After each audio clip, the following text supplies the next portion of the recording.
Queremos abrir nuestras Biblias en el Evangelio de Lucas, capítulo 24. Lucas 24, leeremos esta porción una vez más. Queremos, mientras ustedes buscan en sus Biblias, también saludar a nuestra audiencia radial del programa Sola Gracia, que nos escucha los sábados a las 8 p.m. Saludamos a todos los radio oyentes de este programa Sola Gracia, donde exaltamos la gloria y la soberanía de Dios en todas las cosas. Les recordamos que ya no salimos al aire los jueves a las 10 de la noche, sino solamente los sábados a las 8 de la noche, de aquí del púlpito de nuestra amada iglesia de Tamiami. Y les damos un saludo también de este domingo de resurrección.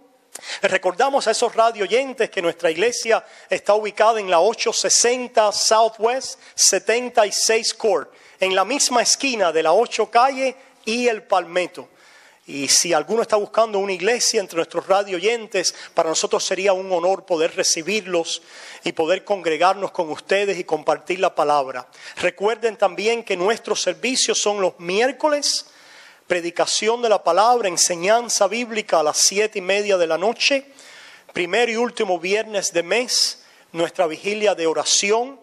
Y los domingos el servicio en inglés a las 10 de la mañana, seguido por la escuela dominical también a las 10 de la mañana. Y la predicación de la palabra a las 11:30. Damos gracias a Dios también por este programa Sola Gracia, en el que hemos podido compartir la palabra del Señor. Lucas 24, versículos 1 al 12, hemos titulado este mensaje Cuando los ángeles predican. Una vez más, el título del mensaje es Cuando los ángeles predican. Hoy van a oír a ángeles predicar. No soy yo ese ángel. Ojalá predicara yo como los ángeles.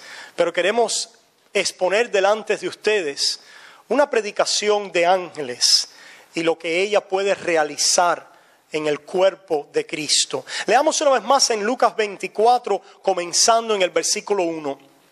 El primer día de la semana, muy de mañana, vinieron al sepulcro trayendo las especies aromáticas que habían preparado y algunas otras mujeres con ellas. Y hallaron removida la piedra del sepulcro y entrando no hallaron el cuerpo del Señor Jesús. Aconteció que estando ellas perplejas por esto, he aquí se pararon junto a ellas dos varones con vestiduras resplandecientes. Y como tuvieron temor y bajaron el rostro a tierra, les dijeron: ¿por qué buscáis entre los muertos al que vive? No está aquí, sino que ha resucitado. Acordaos de lo que os habló cuando aún estaba en Galilea, diciendo: es necesario que el Hijo del Hombre sea entregado en manos de hombres pecadores y que sea crucificado y resucite al tercer día. Entonces ellas se acordaron de sus palabras y volviendo del sepulcro dieron nuevas de todas estas cosas a los 11 y a todos los demás. Eran María Magdalena y Juana y María madre de Jacobo y las demás con ellas, quienes dijeron estas cosas a los apóstoles.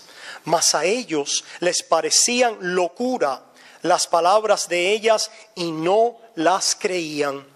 Pero levantándose Pedro corrió al sepulcro y cuando miró dentro vio los lienzos solos y se fue a casa maravillándose de lo que había sucedido.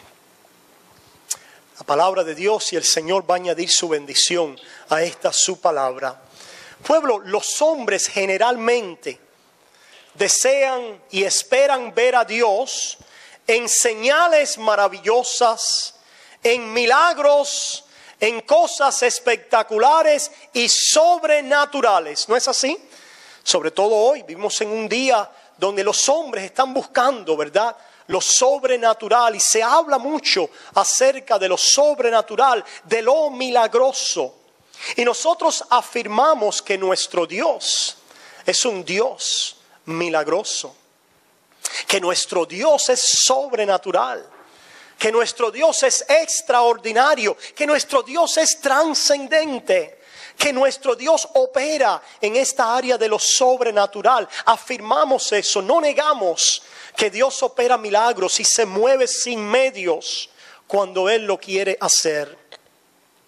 Pero en esta mañana yo quiero llamarlos a reflexionar en un Dios que siempre ha revelado su obra milagrosa de redención a través de un medio muy simple.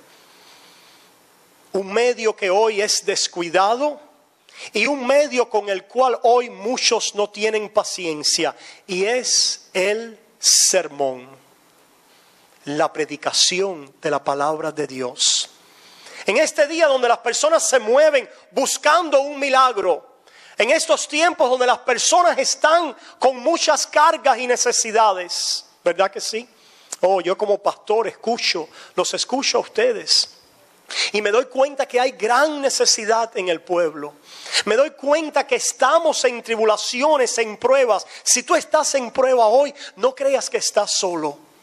Aquí todos estamos viajeros, compañeros de ustedes en este viaje, en este peregrinaje de la vida, donde estamos atravesando por circunstancias de pruebas y de sufrimiento. Pues ha sido la experiencia que los hombres están buscando a Dios y vienen buscando a Dios pidiéndole un milagro. Que Dios obre en mi vida, que Dios cambie mi circunstancia, que Dios traiga sanidad, que Dios me levante, que Dios haga tal cosa en mi vida porque lo necesito. Y la tesis del mensaje en esta mañana es que el Dios de la gloria, el Dios que puede hacer lo imposible en tu vida, y el Dios que opera en nuestras circunstancias, va a utilizar la palabra predicada para revelar su gloria y su poder en tu vida. Que ese milagro que estás buscando, que ese cambio de circunstancia, que ese cambio de sentir, que ese cambio de sentimientos en tu vida va a venir precisamente a través del medio que es su palabra predicada. Que esa es la forma en que Dios ha querido actuar a través de la historia. Nosotros que estudiamos la Biblia, ¿verdad? Y que estamos viviendo en ella, empezamos a notar patrones en la palabra. ¿Cuánto le ha pasado así, verdad? Como notamos este patrón de que la santificación es a través del Evangelio, como estamos predicando en domingos pasados. Que para alguien cambiar, uno no cambia a través de la fuerza de la ley o del mandamiento, sino a través de las promesas de gracia en Cristo Jesús. Y ese patrón bíblico lo notamos y lo fuimos describiendo en la palabra de Dios. Yo quiero ahora notarles otro patrón bíblico. Que cuando Dios se dispone a hacer algo, que cuando Dios va a mostrar su poder, sobre todo su obra milagrosa, redentora, que déjame decirte en esta mañana, querido amigo, que no hay un milagro más grande, que no hay una obra más milagrosa y portentosa que la salvación de un pecador, que la salvación de un alma. Como decíamos el domingo pasado, que los muertos puedan venir a vida. Que no hay un milagro y un portento más grande que esa alma pueda nacer de lo alto, nacer de arriba. Y que en esta obra milagrosa de la redención, Dios trabaja a través de su palabra profética. Simplemente un sermón, la palabra predicada. Con la ausencia de Jesús, parecía haber terminado su ministerio poderoso.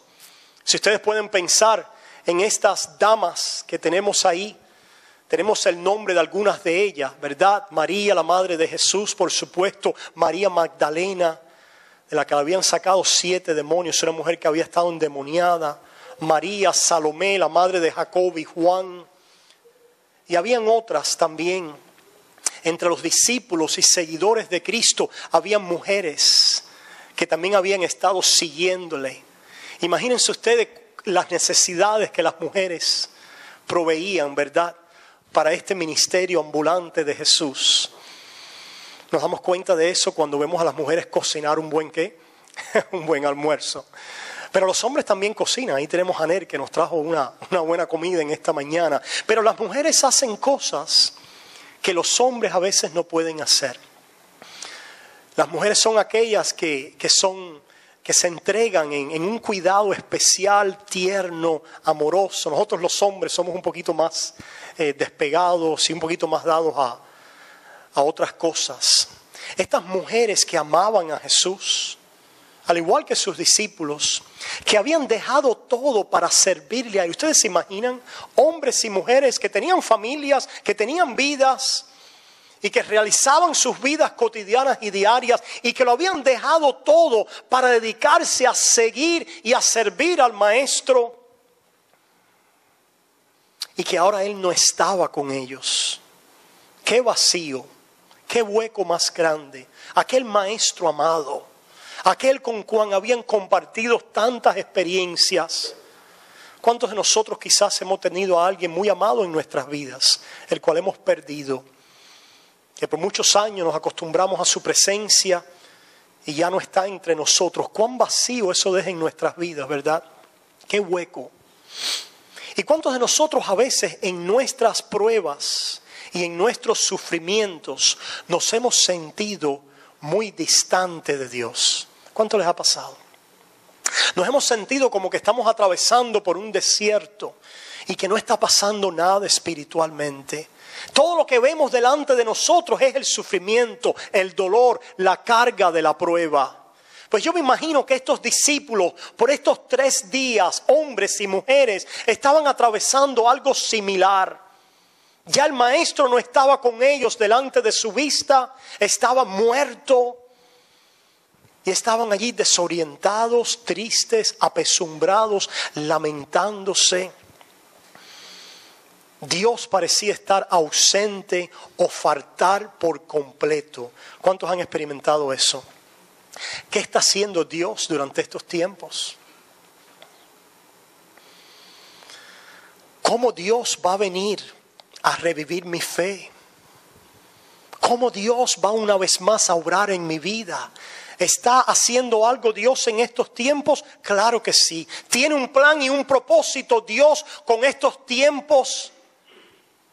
Pareciera de desierto espiritual y de sequedad en nuestras vidas. Claro que sí. No hay ningún tiempo ni ninguna estación de nuestras vidas que para Dios no sea de utilidad, en la cual Dios no esté obrando, en la que Él no esté preparando para hacer algo y haciendo y obrando algo en nuestras vidas. En la vida del pueblo de Dios no hay tiempo muerto. ¿Sabías tú eso? Dice la palabra de Dios que todas las cosas obran para bien. Aquellos que aman a Dios, aquellos que son llamados conforme a su propósito. La fe y la esperanza de las mujeres mientras Cristo estaba vivo ahora parece haberse desvanecido, igual que la de los hombres. ¿Y qué hacen estas mujeres ahora? ¿Qué has hecho tú en el tiempo de la prueba? ¿Qué has hecho? Usualmente cuando estamos en gran dolor, usualmente queremos hacer algo para llenar ese dolor, ese vacío. Y muchas veces en estos tiempos de sequedad espiritual, la iglesia también se engaña y piensa que si yo hago y hago y hago, yo voy a poder ¿qué? Llenar ese vacío. Y muchas veces en la iglesia hay una gran necesidad de llenar un vacío espiritual, de llenarse de la presencia de Dios. Pero muchas veces nosotros hemos pensado que simplemente el hacer o el involucrarme en un programa o el ser parte de un ministerio en la iglesia, si yo simplemente hago algo, entonces se va a disipar mi dolor o voy a sentir un sentido de valor en mi vida. En este momento aparentemente ellos no podían hacer nada. Y sabe, así era. Y tenía que ser así, porque el Dios encarnado lo estaba haciendo todo por ellos. Pero como a los hombres les gusta tomar el lugar de ellos, hacer. ¿Verdad que sí? Vivimos en una etapa, en un país donde todo es, mi identidad está atada a lo que yo hago. Mi identidad está atada a lo que yo puedo proveer, a mis obras, a las cosas que yo logro, a mis triunfos.